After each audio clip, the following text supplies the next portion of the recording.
Industri perfilman Indonesia kehilangan aktris terbaik mereka, Mieke Wijaya yang meninggal dunia karena sakit.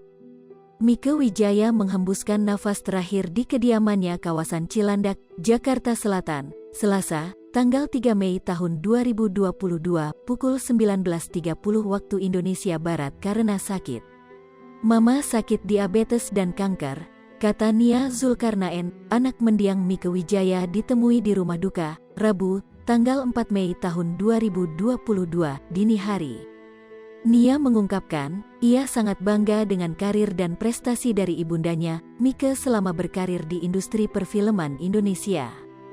Mudah-mudahan karyanya bisa dikenang selalu sebagai salah satu legenda perfilman Indonesia, ucapnya.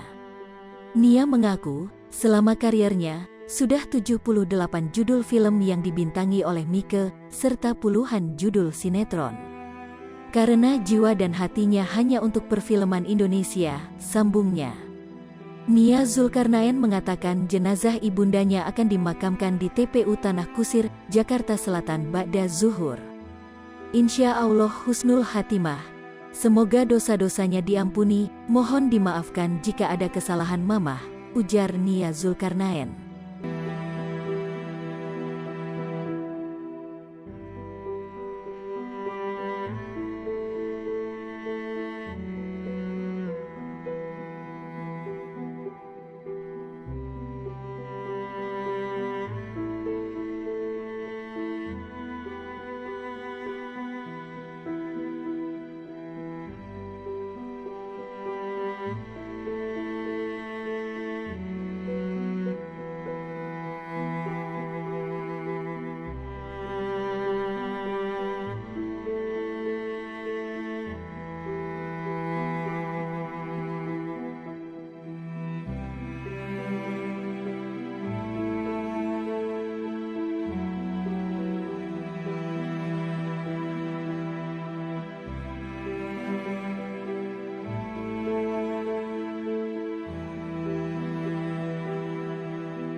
Hai pemirsa Sri Popo TV, jangan lupa komen, like, dan subscribe, serta tonton terus berita-berita terupdate lainnya